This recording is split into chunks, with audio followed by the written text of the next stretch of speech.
नाजरीन, प्रोग्राम गुफ्तगू के साथ मैं हूं आपका मेज़बान मुस्तफ़ा कमाल पाशा।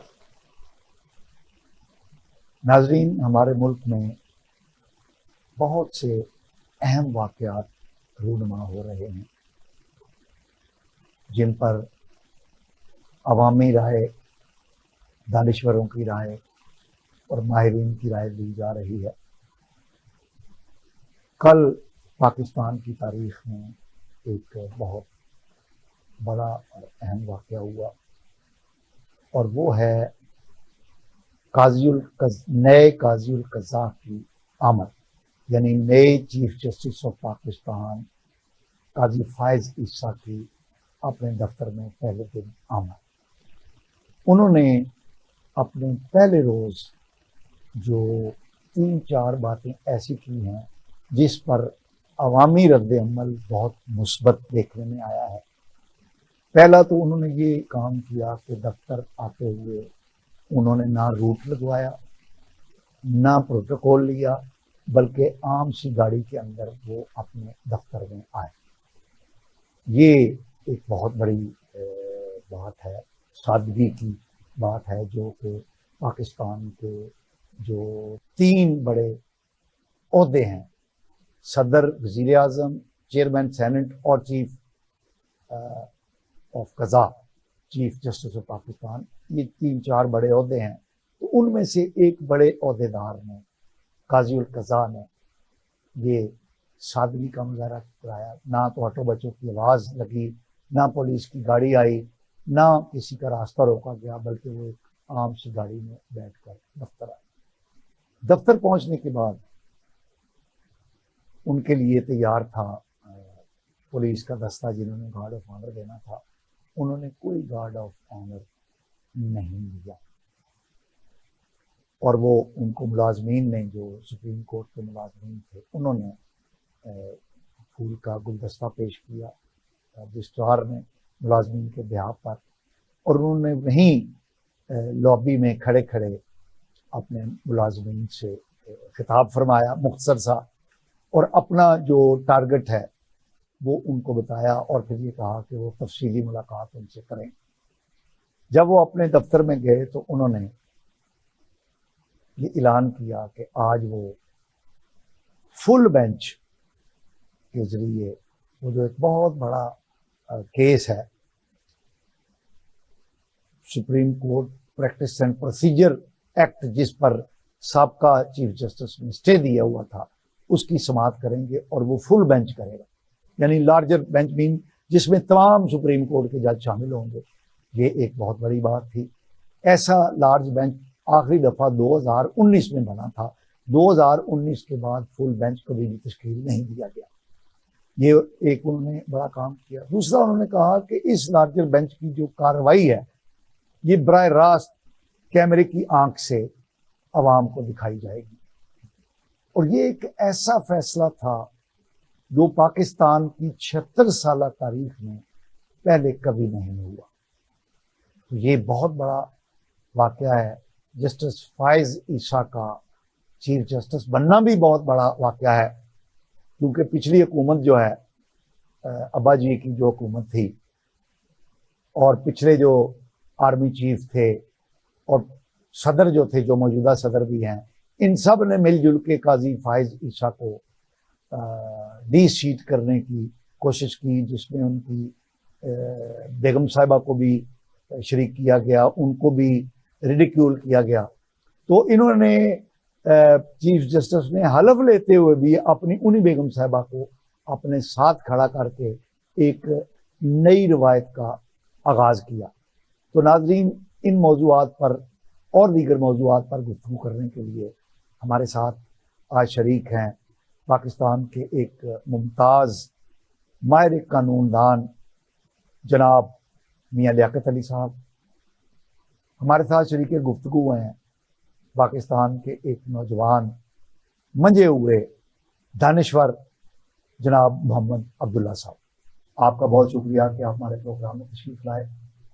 मियाँ साहब, ये जो अनप्रेसिडेंटेड वाक़या जो मैंने बयान किया है, वैसे तो पाकिस्तान की तारीख अनप्रेसिडेंटेड वाक़यात से भरी पड़ी है, लेकिन ये जो वाकया चीफ जस्टिस साहब ने हलफ लेते हुए जो अनयूजुअल रवैये का मुजाहरा किया, उर्दू में हलफ लिया, फिर उन्होंने जो पहले दिन अदालत में आकर और आते हुए जो सादगी का और जो बिल्कुल एक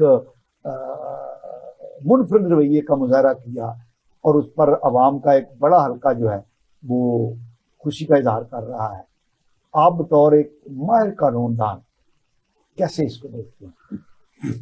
देखें, ये तो बड़ी खुश आइंद बात है। हमारा मुल्क जिसमें पहले ही वसाइल की बेइंतहा कमी है और अलीट पे वसाइल खर्च होते हैं, अगर किसी ने ये अमल शुरू किया है कि सादगी का, तो वो हर लिहाज से खुश आइंद है और कौम भी सराहेगी और लोग भी सराहेंगे। लेकिन उसमें असल बात यह है कि आया ये कहीं दिखावे का ना हो जाए कि आज मतलब सीट पे आते हुए तो ये ऐसे हाँ जाते हुए वही प्रोटोकॉल हो जाए जो बाकी लोगों के साथ है। लेकिन उसे प्रोटोकॉल भी नहीं, ज़ाहिर है। देखें पाशा साहब, ये एक इतना बड़ा मनसब है हमारा सुप्रीम कोर्ट। तीन आपने गिनवा दिए, चार है basically chief of army staff, हमारे मुल्क का पावरफुल तरीन मतलब एक ओहदा है आईनी तौर पे, president of Pakistan, prime minister of Pakistan, as well as supreme court के चीफ जस्टिस साहब। यहाँ हमारी कुछ कानूनी जिस तरह के हालात वाक़यात हैं इस मुल्क के, या जो लॉलेसनेस की सूरत हाल है, वहाँ प्रोटोकॉल ना भी लिया जाए, मजबूरी भी हो जाती है। आप सुप्रीम कोर्ट के जज ने ऐसे फैसले भी लेने होते हैं जो कि किसी को एक आंख नहीं बाते, और वो लोगों, आपको पता है हमारे मुल्क में बर्दाश्त की एक लिमिट है, बल्कि बर्दाश्त है ही नहीं। हमारे मुल्क का एक सबसे बड़ा इंटरनेशनल सर्वे में बताया गया था कि इस मुल्क में जो लोगों में है, बेशक वो उसकी वजूहात कुछ और हैं, वो एक और बात है, तो हमारे बहुत से प्रॉब्लम जो हैं वो लैक ऑफ टॉलरेंस के, हमें क़ुव्वत बर्दाश्त है ही नहीं। तो हम तो मतलब ये तो वहाँ तो जिंदगी मौत के फैसले होते हैं सुप्रीम कोर्ट में, तो लिहाजा वो एक कह लें मजबूरी भी है। लेकिन अगर उन्होंने नहीं है, हाँ जी, वो एक ओहदे की हिफाजत है चीफ जस्टिस की। तो लेकिन इवन देन अगर उन्होंने अपने रिस्क पे ये काम शुरू किया है तो ये अप्रिशिएट दैट, और अल्लाह करे। और दूसरा, जैसे आपने कहा कि उन्होंने इतना बड़ा एक काम किया है, वो सबसे बढ़ के कि देखें, एक प्रैक्टिस एंड प्रोसीजर बिल के ऊपर उन्होंने ओपन जो है ना मतलब ये की है अपना पार्लियामेंट की बालादस्ती जो है, हाँ कि किसकी बालादस्ती, आया ये सुप्रीम कोर्ट उसको करेगी या पार्लियामेंट है? तो सबके उन्होंने कल सुने, दलाइल सुने, और पूरी दुनिया ने सुने। पूरी दुनिया से मुराद पाकिस्तान है या जो पाकिस्तानी पूरी दुनिया में बैठे हो, उन्होंने देखे। जो ज़ाहिर है यहाँ माहिर कानून है तो पूरी दुनिया में भी लीगल प्रैक्टिशनर हैं मौजूद, वो सारी ये बातें सुन रहे हैं, और उस में वजाहत हो जाएगी कि मौक़िफ़ क्या है, कहना क्या चाहते हैं, कहाँ कदगन है, कहाँ नहीं है, क्या होना चाहिए, नहीं होना चाहिए। अब और के सामने आ गया, के बाद आ गई है, जो भी और दूसरा ये है कि फुल कोर्ट रेफरेंस, मतलब फुल कोर्ट बना हुआ है, तो लिहाजा बेंच है, तो यहाँ आप ये नहीं कह सकते कि मैंने आपको मना लिया या अब्दुल्ला साहब को मना लिया कि यार जो मैं लिखूंगा वही आप करें। आप माशाल्लाह, वो तो इतना बड़े ओहदे के जजेस हैं। सुप्रीम कोर्ट का जज एक बहुत बड़ा मनसब है, अल्लाह ताला उनको उसी के मुताबिक फैसले करने की तौफीक अता कराए। तो वो तो लिहाजा जो भी होगा वो कौमी, और हमें मान लेना चाहिए, चाहे वो पार्लियामान को इख्तियार दे दे या सुप्रीम कोर्ट को दे दे, उनके डिसीजन को मान लेना चाहिए। क्योंकि ये देखें, आपके 15 जजेस अवेलेबल है, वैसे तो 17 मतलब 2 नहीं है, लेकिन जितने हैं वो सारे के सारे बैठ गए। जी अब्दुल्ला साहब, शुक्रिया, आपसे गुफ्तगू में हमेशा ही मजा आता है। तो जहाँ तक है वो जैसे तो बड़ा ज़बरदस्त है, उन्होंने कहा जी मैं 1300 सीसी से बड़ी गाड़ी नहीं लूँगा, प्रोटोकॉल नहीं लूँगा। जहाँ तक सिक्योरिटी की बात है, अगर वो एक ज़रूरत है तो ठीक है, लेकिन मेरा ख्याल ये कि पाकिस्तान में इन बड़े बड़े हुद्दों पे बैठे हुए लोगों को पता है हमें थ्रेट किसकी तरफ से है, वो आम लोग नहीं है जिनसे उन्हें थ्रेट है। मेरा नहीं ख्याल किसी सियासतदान को कोई आम शहरी मारना चाहता है इख्तिलाफ राय के बावजूद भी। ठीक है। वो जिनकी तरफ से उनको खतरा है वो ये सिक्योरिटी उनसे उन्हें नहीं बचा सकती जो आम तौर पे दी जाती है। जी हाँ, जिनसे थ्रेट लोग फील करते हैं ये सिक्योरिटी उनसे नहीं बचा सकती। ठीक है। ये तो वो सिक्योरिटी इसका मतलब ये है कि ये सिक्योरिटी हो या ना हो बराबर है। ये प्रोटोकॉल का एक पार्ट है सिर्फ, ये है ना, ये बेसिकली सिक्योरिटी नहीं है ये। ओके। एक सादा सी जो बात है। दूसरी बात ये कि आप अगर कहें हम के उन्होंने सादगी का मुजाहरा किया, बेसिकली सादगी मुजाहरा करने वाली चीज नहीं है, ये तो कैरेक्टर का एक हिस्सा है। अब अगले 1.5 साल आपको ये सादगी दिखानी होगी। अगर मैं सादा आदमी हूँ तो इसका मतलब है मेरे इर्द गिर्द भी सादगी आ जाएगी। क्या मेरी सादगी बाकी जजों पे असरअंदाज हो सकती है? तो फिर तो मैटर कर दिया, फिर पूरा एक अदारा जो है सादगी की रवश में चल निकलेगा। अगर बाकी लोगों पे वो असरअंदाज नहीं होती फिर एक सेरेमोनियल उसकी वैल्यू है, बाकी लोगों के लिए उसकी कोई वैल्यू नहीं है। जहाँ तक ये बात है कि भी उन्होंने कार्रवाई इसकी जो है ओपन कर दी है, अब देखिए जी पब्लिक को भी उन्होंने दिखाई है, तो ये अगर तो वो उर्दू में दिखा रहे हैं तो फिर पब्लिक को दिखा रहे हैं, क्योंकि पब्लिक तो अंग्रेजी नहीं समझती। कैसी फनी चीज है, उनमें से कोई एक बंदा भी ऐसा नहीं है कि जो अंग्रेजी सही बोल सकता हो, सही लिख सकता हो, क्योंकि वो अंग्रेज के बच्चे नहीं है, ना उस सोसाइटी में रहे हैं। वो मुश्किल से उर्दू बोलते हैं, मुश्किल से इंग्लिश बोलते हैं, मुश्किल से इंग्लिश लिखते हैं। 6-6 महीने फैसले जो हैं वो अनाउंस इसलिए नहीं हो पाते, महफूज कर लिए जाते हैं। महफूज कहाँ कर लिए जाते हैं?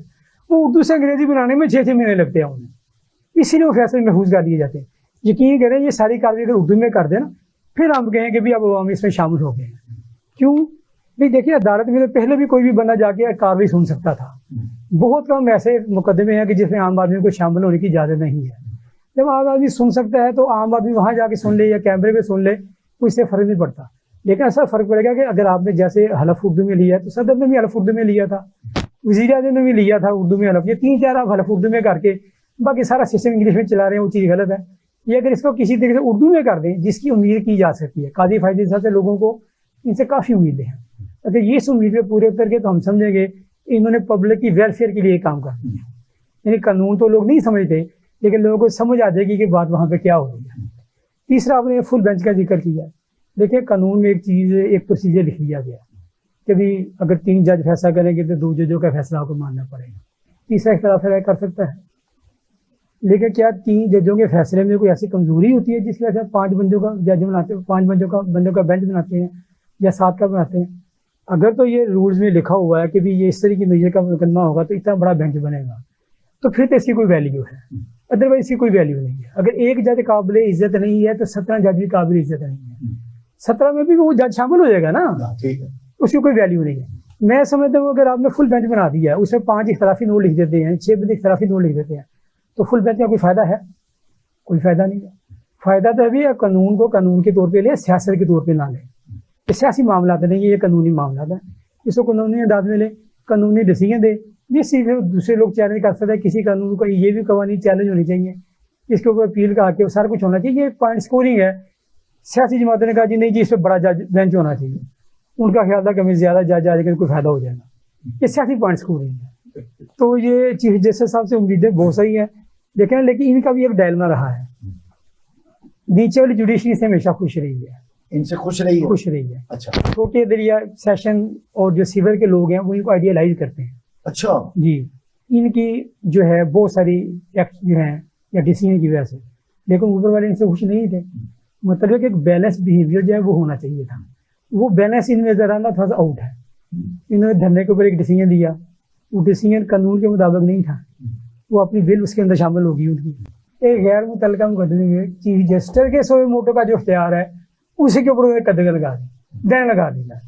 यानी ये भी एक बड़ी अजीब सी चीज़ है कि एक मतहद जज जो है वो अपने जो बॉस है उसके इख्तियार पे कदम लगा रहा है।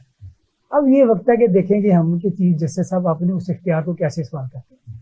क्या वो कहते हैं कि हमें इस इख्तियार की जरूरत नहीं है तो मत इस्तेमाल करें, अब 1.5 साल उनका आगे है, तो इससे अंदाजा होगा कि वो आया वो पॉइंट स्कोरिंग थी। अच्छा, नहीं, उन्होंने पहले दिन ये बता दिया है कि मैंने जो बेंच बनाए हैं ये 2 सीनियर जजों के साथ मिलकर बनाए हैं और मैं जो इख्तियार था चीफ जस्टिस का खुद बेंच बनाने का वो सरेंडर कर दिया है, और जो पार्लियामान ने तय किया था कि 2 सीनियर जजों के साथ मिलकर चीफ जस्टिस ये इख्तियार इस्तेमाल करेगा, मैंने आज से उसकी इब्तिदा कर दी है।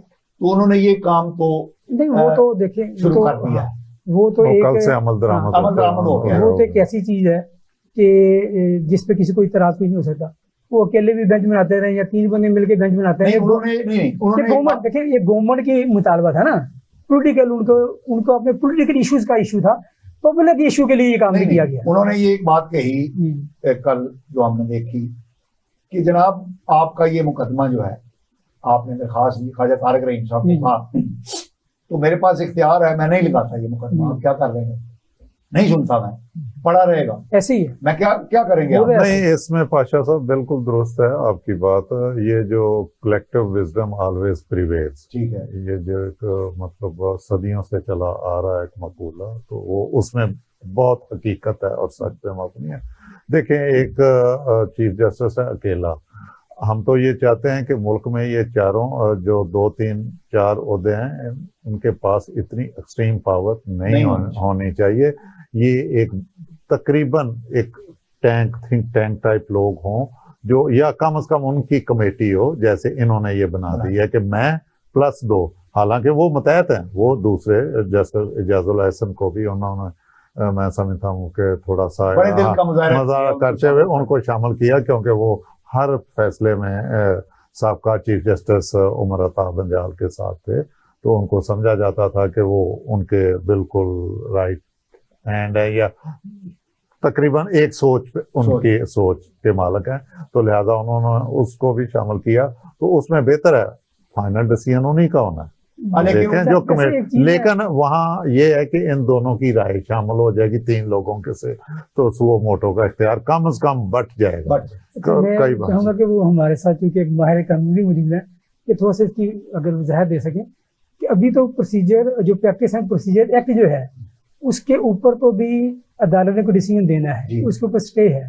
तो चीफ जस्टिस साहब ने ये जो ऐलान कर दिया कि मैं ये काम ऐसे करूंगा, वॉलंटरली उन्होंने कहा ना कि मेरा इख्तियार है, तो मैं वॉलंटरिटी की बात ही ना, तो वो तो 100 मोटो पे लागू होता है कि जो उनका अपना इख्तियार था तो उसको इस्तेमाल नहीं करेंगे, वो उसके ऊपर भी वो खामोश रहे हैं। लेकिन ये जो बेंच उन्होंने 3 बंदों का कहा कि ये 3 बंदे मिलकर बेंच बनाएंगे, ये तो उस एक्ट के तहत उन्होंने एक प्रपोजल गवर्नमेंट ने पूरी की थी, जिसके ऊपर भी फैसला आना है जी। तो ये फैसले के पहले ही ऐलान तो नहीं है? नहीं, उन्होंने कर दिया ना, उन्होंने मतलब कि अभी तो वो जो भी आए, अच्छा, मैं ये करूंगा, मैं ये ऐसे करूंगा, मैं बस बेसिकली तो अपना इख्तियार सरेंडर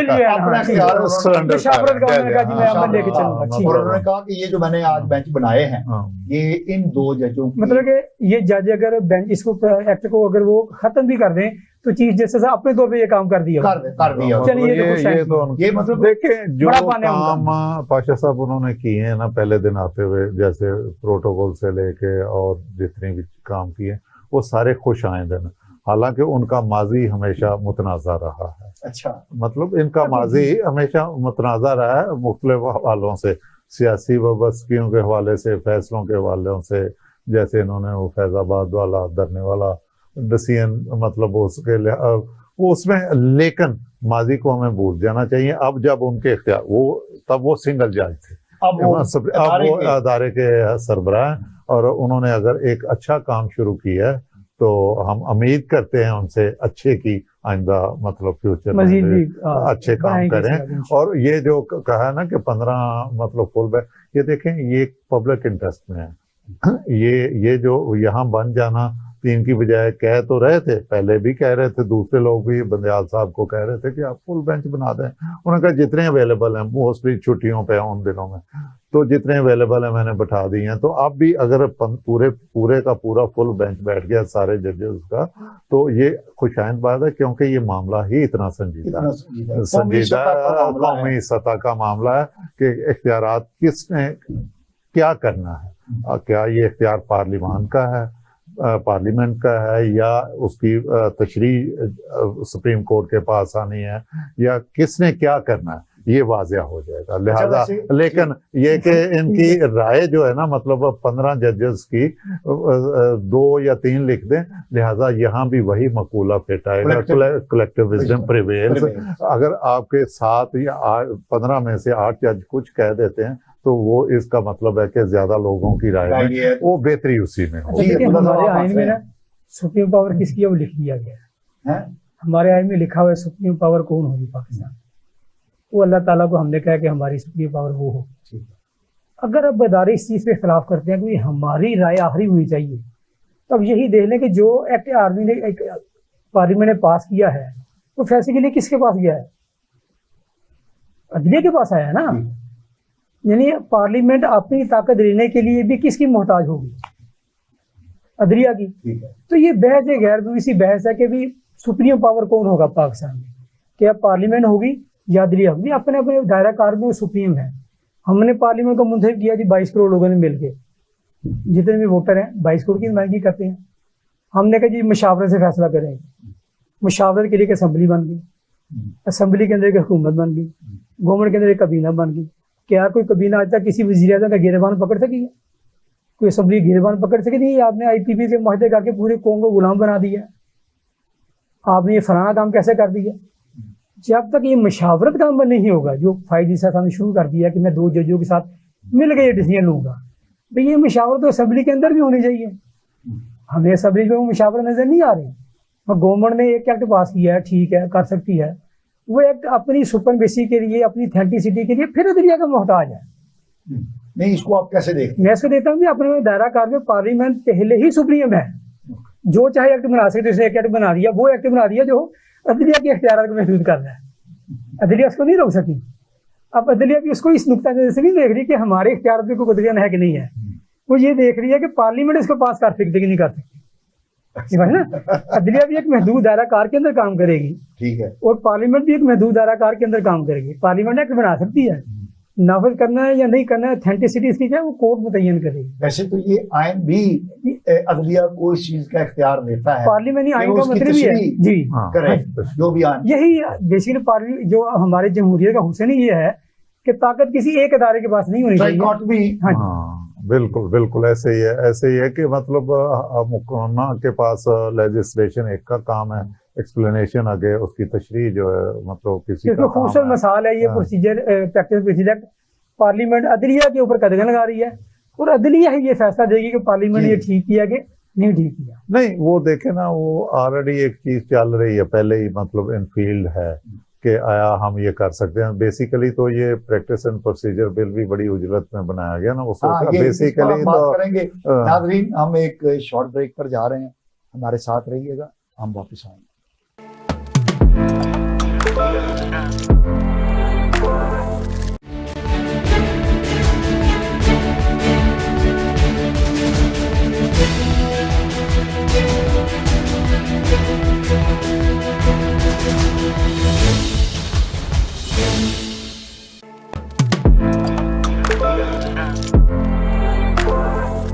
नाज़रीन, वेलकम बैक। मैं मुस्तफ़ा कमाल पाशा आपसे मुखातिब हूँ प्रोग्राम गुफ्तगू से। जी मियां साहब, एक तरफ सुप्रीम कोर्ट जो है वो सादगी की मिसालें कायम कर रही है, दूसरी तरफ सूरत हाल ये है कि टैक्स बढ़ाए जाने की बात हो रही है, पेट्रोलियम की मसनूआत की कीमतें उस सतह तक जा पहुंची हैं जहां पर अब हद ख़त्म हो गई है अवाम की बर्दाश्त की। इतला है कि गैस की कीमतें जो हैं वो भी 50% बढ़ाई जा रही हैं। टैक्स कलेक्शन टारगेट से कम है, उसको बढ़ाने के लिए मज़ीद इक़दाम किए जा रहे हैं। अवाम जो है वो बिल्कुल ख़त्म हो चुके हैं और अवाम की मैशत जो है वो बिल्कुल तबाही का शिकार हो चुकी है। लेकिन हमारे हुक्मरान हैं कि वो बिल्कुल बचत, सेविंग और सादगी की तरफ नहीं जा रहे। हमारे मौजूदा दम के पाऊ वज़ीर आज़म, केयर टेकर वज़ीर आज़म, जिनकी ड्यूटी सिर्फ ये है कि वो डे टू डे के मामलात देखें। डंग पाऊ तभी कहते हैं ना कि रोजमर्रा के काम, डे टू डे अफेयर्स में फॉर टाइम बीइंग, और वो फैसिलिटेट करें इलेक्शन के प्रोसेस को। उस पर उन्होंने अब तक कोई बात नहीं कही और वो 5 रोज़ा दौरे पर अमेरिका चले गए हैं। देखें क्या मतलब समझ नहीं आ रहा। ये देखें, ये तजाद तो है जिस तरह इन्होंने, जितना आराम से आप मियां साहब कह रहे हैं इतना छोटा तजाद नहीं है। नहीं, ये तजाद इन द सेंस मैं कह रहा हूँ कि जैसे इन्होंने बड़े हलकों को या बड़े अदारों को जिनके पास इख्तियारात है, हमेशा मिसाल बड़े लोग बनते हैं, बाप मिसाल बनता है अपनी औलाद के लिए, ठीक है। इसी तरह अदारे के हेड जो मिसाल बनते हैं अपने अदारे के लिए, और अदारे हेड बनते हैं मिसाल बनते हैं मुल्क के दूसरे अदारों के लिए। तो ये जो आपने बात की है बाकी महंगाई वाली, वो तो सर हम बेशुमार पहले प्रोग्रामों में कह चुके हैं कि ये तो अब देखें, हमने तो वो जो क्लास है ना निचले वाली, एक तो पहली बात है हमने मिडिल क्लास खत्म कर दी इस सोसाइटी से, जो कि किसी भी मुआशरे का सेहतमंदाना रुझान देखने के लिए जरूरी होता है कि उसकी सबसे बड़ा पोर्शन जो है ना वो मिडिल क्लास होती है, जो कि बिल्कुल ऑब्सोलीट हो गई इस सोसाइटी से। इधर या तो गरीब रह गया या अमीर रह गया, ठीक है। अमीर की तादाद बहुत कम है, मतलब उनके चंद हाथों में बेशुमार दौलत है, और जो नीचे तबका गरीब है वो बहुत बड़ा तबका हो गया, ठीक है। जो ऊपर वाला मिडिल क्लास है वो भी नीचे चला गया, ठीक है। वो ये नहीं कि उसने जाके कोई इमारत को छू लिया, वो नीचे ही चले गए, वो नीचे चले गए। तो वो इसकी वजूहात जो हैं वो हमारी मिसमैनेजमेंट है गवर्नमेंट की, ये पिछली 15 गैर मुनसिफाना तकसीम वसाइल की तकसीम, और ये जो मैनेजमेंट है हमारी पुअर मैनेजमेंट है, और हम हर फैसले को देर से करते हैं, और बाकी जो हमने अपने पैसे लेने के लिए मतलब IMF के साथ जो अंधाधुंध मुआहदा किया, उस वक्त तो बहुत खुशियां मनाई गई कि चलें जी हम डिफॉल्ट से बच गए। वो अच्छी बात है, हम डिफॉल्ट से बचे, हमारा उनके साथ मुआहदा हो गया, एग्रीमेंट हो गया, लेकिन एग्रीमेंट करने से पहले हमारी फाइनेंस डिवीजन को अच्छी वर्किंग करनी चाहिए थी। कहाँ से लेना है, कहाँ से टैक्स पूरे करने, ये तो नहीं ना। पेट्रोल देखें, एक ऐसी चीज है जिसको आप हम वाकई, अब हमारा पेट्रोल जो है ना वो इस सतह पे पहुंच गया, और जब पेट्रोल बढ़ता है तो हर वो तबका, हर चीज, आपने कहा ना, हालांकि गैस का और पेट्रोल का कोई लिंक नहीं है, लेकिन वही उन्हीं के ऑफिसर हैं, उनकी तनख्वाहें हैं, उन्हीं ने अपनी गाड़ियां, उन्होंने हमारे कनेक्शन लगाने जाना है, उनको पेट्रोल कंज्यूम होगा, उनके एक्सपेंस बढ़ेंगे तो गैस के अखराजात, बजट बढ़ेगा तो कहाँ से जाएगा वो, अल्टीमेटली वो कंज्यूमर पे आ जाएगा। और कंज्यूमर कौन है? जो पहले ही पिसे हुए, जिनके पास सकत ही नहीं है। अगर इतना ज्यादा जुल्म करेंगे तो लोग देखें, पहले ही बिजली के बिल कनेक्शन, बड़े लोगों के बिल ना, उन्होंने कोशिश की, लेकिन कोशिश के बावजूद बड़े लोग बिल अदा नहीं कर सके। लिहाजा को लाइन जो इख्तियार में होता है, चले किसी गांव में तो आपने किसी का DCO जो ऑर्डर होता है, डिस्कनेक्शन ऑर्डर, उसको रोक लिया आपके बिल बूते पे, किसी को लड़ाई करके, किसी के झगड़ा कर, किसी ने पर्चा करवा लिया, किसी ने बर्दाश्त कर लिया। तो यहाँ शहर में तो किसी का हमसाया किसी को नहीं पूछता, वो तो आराम से DCO मीटर उतारता है, पकड़ता है, रखता है, ले जाता है, पीछे लाएंगे तो फिर अब क्या करेगा बंदा? वो कहते हैं ठीक है, इसी तरह गुजारा करते हैं, जब आएंगे पैसे जमा करवा देंगे, बिल फिर कनेक्शन बहाल करवा लेंगे। इसी तरह इस तरह गैस, अब मोटरसाइकिलें लोगों की, अब आपने देखा कि मतलब गाड़ियां, मोटरसाइकिलें अक्सर आपको रोड पे मिलेगा, किसी का तेल खत्म हो गया। क्योंकि मैं कल एक बहुत बड़े ईमानदार जज, हाई कोर्ट के साबका जज रहे, उन्होंने मुझे कहा कि लियाकत, मैंने 1500 का तेल डलवाया अपनी बाइक में, हाई कोर्ट का साबका जज, ये मेरी कल की गुफ्तगू, नाम लेना मुनासिब नहीं, तो उन्होंने कहा मेरी टैंकी फिर नहीं भरी। मियां साहब, आपकी बात बड़ी होती है। कल टीवी पर मैं देख रहा था कि एक यूनिवर्सिटी के हाजिर सर्विस वाइस चांसलर, जो पहले भी 1-2 यूनिवर्सिटियों के वाइस चांसलर रह चुके हैं, वो रक्षा चलाने की प्रैक्टिस कर रहे थे, और उन्होंने कहा कि रिटायरमेंट के बाद मैं मुलाजमत तो करनी है, ये रक्षा चलाने की प्रैक्टिस टेलीविजन पे दिखाई। ये देखें, ये कौम के लिए लम्हा फिक्रिया और शर्मनाक भी है, इसलिए कि जिस यूनिवर्सिटी के वाइस चांसलर, चाहे वो प्राइवेट है, छोटी यूनिवर्सिटी, बड़ी यूनिवर्सिटी, एक मुल्क के बावकार दानिश्वर ये पढ़े लिखे तबके हैं, इनको तो इस तरह का रोजगार के जब ये रिटायर हों तो उनके आगे रिसर्च वर्क हो, ना कि वो प्रैक्टिस करेंगे रक्षा चलाना। मैंने कुछ काम तो करना ना अपने रोजमर्रा जिंदगी को निपटाने के लिए अपने बच्चों के। तो ये हमें देखना होगा, हमारे मतलब जो मुल्क के हुक्मरान तबका है, स्पेशली साहब इक़्तिदार में, तो यहाँ सारा जो ना जो पिछली जो मिसमैनेजमेंट हुई है उसमें बहुत बड़ा हाथ एस्टेब्लिशमेंट का आता है कि उन्होंने किस तरह मतलब लोगों को लाने में भेजने में क्या गलतियां की हैं, उनको सीखना चाहिए अपने अदारे को सबक, और उसका भुगत रही है कौम जो कि उनके आगे बोल ही नहीं सकती। जी अब्दुल्ला साहब, ये 5 रोजा दौरा ऐसा भी मियां साहब ने बहुत सारी बातें कर दी हैं, लेकिन आप एग्री नहीं करते हैं? बेसिकली मैं एग्री करता हूँ, लेकिन मैं मसले की वजह कुछ और बताना चाहता हूँ। ये गवर्नमेंट ने एक प्रायोरिटी बता दी अपने आने के बाद, तैयार रहे हमने कीमतें और बढ़ानी। ये प्रायोरिटी है ना गवर्नमेंट की, उनको अवाम से कोई गर्ज नहीं है कि अवाम की क्या हाल है। ठीक है, जब आप किसी को टैक्स लगा के पैसा इकट्ठा कर सकते हैं तो वो पैसा किसके लिए इकट्ठा कर रहे हैं? अवाम के लिए नहीं। यानी अगर मैंने आपको बाद में खिरा देनी है तो मैं आपके पैसे काटूंगा ही क्यों? ठीक है ना। तो इसका मतलब है कि गवर्नमेंट जो भी इकदाम कर रही है वो अपने लल्ले तल्लों के लिए कर रही है। पाकिस्तान में इस समय जो गवर्नेंस का मॉडल है ना, वो मॉडल ही गलत है, जिसको हम लोग आम समझते हैं कि ये शायद बैड गवर्नेंस है। पाकिस्तान बैड गवर्नेंस नहीं है, ये मिस मैनेजमेंट नहीं है, ये वेल डिजाइन मैनेजमेंट है। अच्छा, कि नीचे वालों के सब वसाइल लूट के हमने खाने हैं, ये मैनेजमेंट है उनकी। हम इसको समझते कि शायद उनको पता नहीं है। भाई इसी करप्शन में तो उनके लल्ले तल्ले हैं, इसी मिस मैनेजमेंट के अंदर तो वसाइल सारे वसाइल का रुख उनकी तरफ हुआ है। वो इसे क्यों मैनेज करेंगे? मतलब आप ये अगर समझते हैं कि वो कीमतों को कंट्रोल करेंगे, लेकिन किसी ज़माने में भुट्टो के साहब के ज़माने में पेट्रोल की कीमतें जो हैं वो गवर्नमेंट ने खासी कम रखी। उन्हें कहा जी हम जो पब्लिक ट्रांसपोर्ट है हम इसका फ़रोग चाहते हैं, हम चाहते हैं लोग अपनी गाड़ियाँ कम इस्तेमाल करें। स्टूडेंट को उन्होंने फ्री टिकट दी और बसों वालों को हमने डीजल सस्ता किया। वजह उसकी क्या थी कि ये पेट्रोल बाहर से इंपोर्ट होकर पाकिस्तान में आता है, तो हमारे फॉरेन रिजर्व इतने नहीं है कि उनके बोझ है, पेट्रोल कम है, पब्लिक ट्रांसपोर्ट लोग इस्तेमाल करें। अब क्या मॉडल है?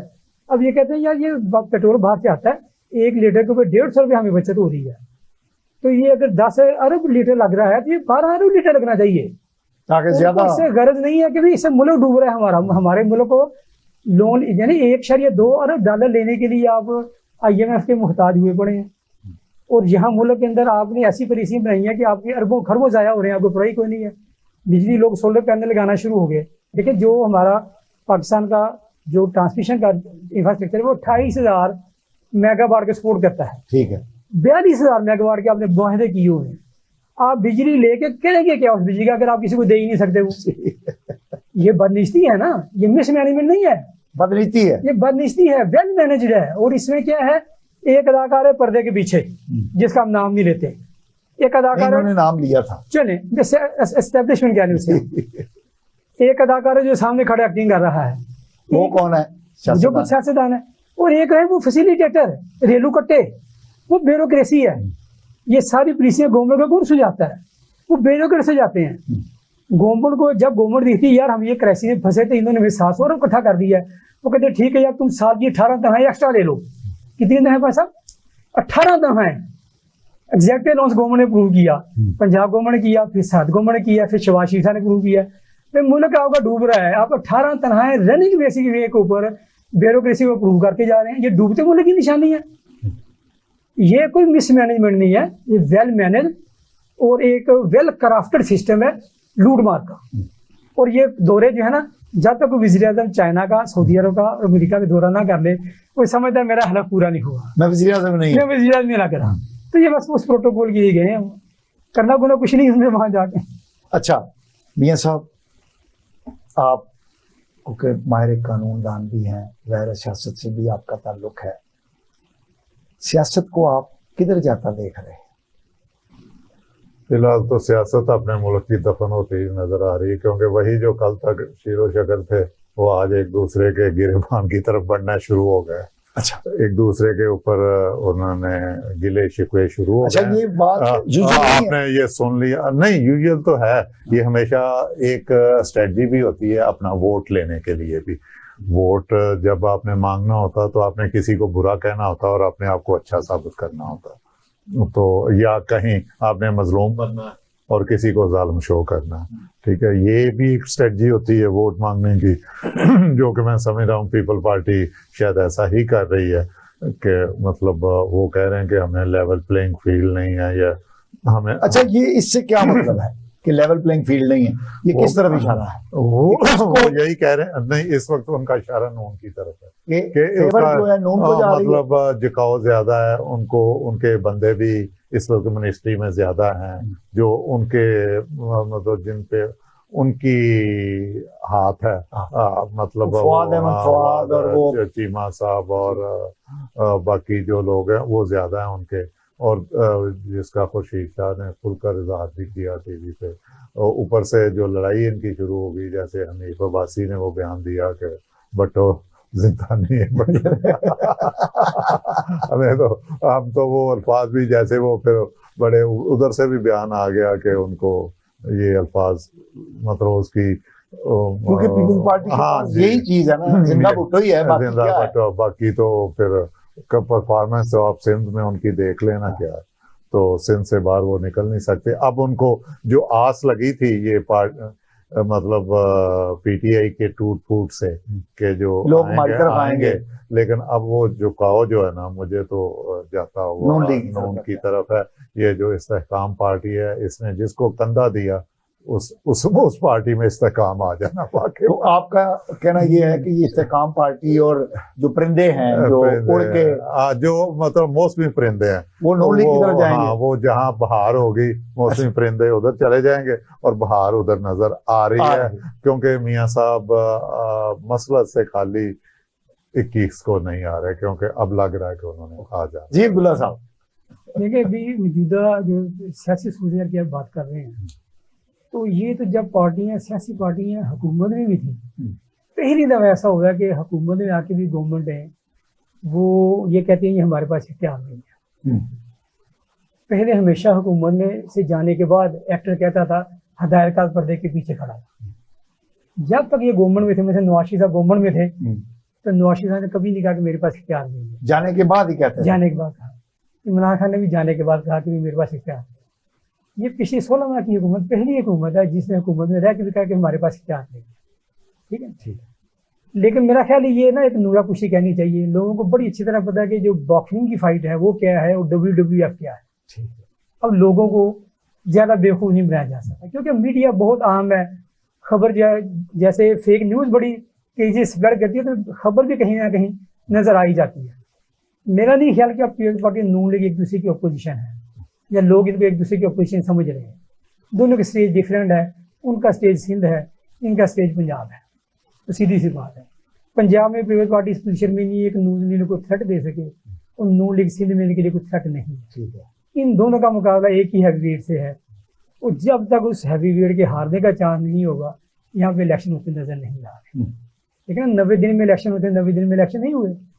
सुप्रीम कोर्ट ने एक ऑर्डर कर दिया, उसके बावजूद इलेक्शन नहीं हुए। अब ये इलेक्शन 60 दिन के बाद होने चाहिए थे। 90 क्यों? आप कहते 2 दिन पहले असेंबली तोड़ दी थी, इसलिए आइन ने कहा कि असेंबली पहले टूट जाए, और इलेक्शन कमीशन को ये नहीं अंदाजा कि असेंबली टूटी नहीं थी, तो 90 दिन हो जाएंगे 60 दिन की बजाय। ये तो सबको पता 2 दिन के बाद असेंबली वैसे ही खत्म हो जानी है। इलेक्शन कमीशन तो 60 दिन के साथ इंतजाम कर चुका है आपने। ठीक है, लेकिन असेंबली की मुद्दत 60 नहीं 62 दिन करने आप, तो इलेक्शन कमीशन तो को पहले से अंदाजा कि असेंबली की आखिरी मुद्दत ये वाली तारीख है। तो 60 दिन। तो इसमें तो ये तो देखे ना, अब इसको 90 दिन कहते थे। बनी इसराइल को वाकया याद रखें, अल्लाह मियाँ ने कहा कि आपने हफ्ते बाद दिन मछली नहीं पकड़नी, एक दिन की पाबंदी लगा दी। तो वो क्या करते थे, समुद्र के किनारे पे घड़े बना लेते थे, मछली वहां पे आ जाती थी, तो घड़े बंद करके इतवार वाले दिन मछलियां उसमें से निकाल लेते थे। तो अल्लाह मियाँ ने पूरी कौम को बंदर बना दिया था जिन्होंने ये काम किया था। लेकिन ये बनी इसराइल वाला काम कर रहे हैं, तो हम भी बंदर बन चुके हैं ना महंगाई की। जो भी है देखिए ना, हाँ, कभी हम अल्लाह ताला की जो कानून एक है वो अपनी जगह पे है, कुछ हलातियात भी हैं, कुछ असूली चीजें भी हैं। इसका मतलब कि हमने तय कर दिया कि हमने किसी अखलाक और किसी असूल के ताबे जिंदगी बसर नहीं करनी, और आइन के तहत भी नहीं करनी। मसवाई समझो की हालत आप देख लें, और 90 दिन का पूरी कौम में किसी को ये शक नहीं है कि 90 दिन बाद इलेक्शन हो जाएगा। उसकी वजह क्या है कि अभी तक इमरान खान का, जिसको आपने बजी कहा, मैं समझा शायद आर्मी को बजी कह रहे नहीं हैं, अब्बा जी, मुझे ख्याल है कि कासिम के अबू का बजी कह रहे हैं। तो जब तक उनको ये यकीन ना हो जाए कि इस पार्टी को इलेक्शन से आउट कर नहीं दिया गया, तब तक ये इलेक्शन नहीं कराएंगे। ये पाकिस्तान की पॉलिटिक्स है। हर हुक्मरान जो है वो जब आता है तो वो आने से पहले किसी और की तरफ देखता है, जब जाता है फिर उसको वो गालियां देता है।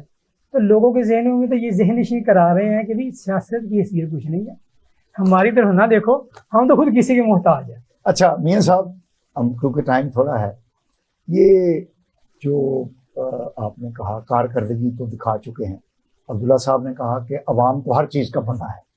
ये जितनी सियासी जमातें मौजूद हैं यहाँ पर, नून लीग, पीपल्स पार्टी, फजल रहमान, कासिम के अबू जी, सब अपनी अपनी नाअहलियाँ, नाकारकर्दगियाँ दिखा चुके हैं। करप्शन के हवाले से अगर हम देखें तो हमारे सामने एक ही जमात आती है जिस पर करप्शन का कोई दाग नहीं है, जमात इस्लामी। अहलियत के एतबार से, मेयार से हम जांचें तो जमात इस्लामी ने आज तक जितने लोग प्रोड्यूस किए हैं, असेंबलियों में भेजे हैं, उनकी कारकर्दगी, उनकी वर्किंग रोज़ रोशन की तरह वाज़ेह है। आप नहीं समझते कि सियासी जमातों की नाकारकर्दगियों को देखते हुए अब जमात इस्लामी को मौका मिलना चाहिए कि वो अवाम को इस गहरे खाई से निकाल सके? देखें, ये बड़ी अच्छी एफर्ट भी कर रही है जमात इस्लामी, ये जो महंगाई के खिलाफ, हालांकि उनके प्रीवियसली उनके मुख्तलिफ शहरों में पर्चे भी हुए मुख्तलिफ मतलब मुजाहरे करने पे, तो अब भी वो कर रहे हैं, एफर्ट कर रहे हैं। लेकिन इस वक्त हमारे पास जमात इस्लामी के पास एक ही मसला है उनका कि उनके पास स्टेट पावर तो है लेकिन वोट बैंक नहीं है। वोट बैंक आपके पास, जिस तरह अब्दुल्ला साहब ने कहा, एक ही जमात के पास है इस वक्त सबसे बड़ा। आप सर्वे देख लें, इंटरनेशनल देख लें, लोकल तो है। हाँ ठीक है, लेकिन उसको तो अब ज़ाहिर एक जमात को आपने तोड़ फोड़ का शिकार कर दिया। नेचुरल सिस्टम तो यही होता है कि लोग उनको एलिमिनेट करें। हाँ, शॉर्ट कमेंट कि क्या अब आवाम को अगर समझ आ गई है कि उनके लोग असल में ना, जो मियां साहब का ये बात ठीक है, वोट बैंक जमात का नहीं है। वोट बैंक क्यों नहीं है? हमारे वोटरों को पता है कि हमारे मसाइल बड़े गंभीर हैं, लॉलेसनेस बहुत है। जिस पार्टी ने आना है, अगर वो डंडी पट्टी जिसको कहते हैं ना मजबूत होगी तो इनके मसाइल हल होंगे। जमात को ये तासुब देने की जरूरत है पब्लिक को भी, हम आपके मसाइल हल कर सकते हैं कि कवानीन के तहत आपके मसाइल हल नहीं होंगे, हम इन कवानीन को चेंज करेंगे। हम पब्लिक फ्रेंडली सिस्टम लेके आएंगे। अगर आप पब्लिक फ्रेंडली सिस्टम ले आते हैं ना, मतलब वार्ड में के 100 बंदे भी लोगों के मसाइल हल करने को तैयार हो जाए तो मसले हल हो जाएंगे। चेयरमैन बदलने से मसले हल नहीं होंगे। ओके, मुख्तलिफ महकमों में, मुख्तलिफ वजारतों में आपको दर्जनों बंदे चाहिए और दर्जनों बंदे कानून की हुक्मरानी से आएंगे और कवानीन को लोगों के फ्रेंडली बना के आएगा। मोहम्मद अब्दुल्ला साहब, जनाब मियां लियाकत अली साहब, आपका बहुत बहुत शुक्रिया कि आप हमारे प्रोग्राम में तशरीफ लाए। नाजरीन, आपने हमारे माहिरीन की गुफ्तगू सुनी, अपने फीडबैक से हमें आगाह कीजिएगा। अगले प्रोग्राम तक के लिए अपने मेज़बान मुस्तफ़ा कमाल पाशा को इजाज़त दीजिए। अल्लाह ने के बाद।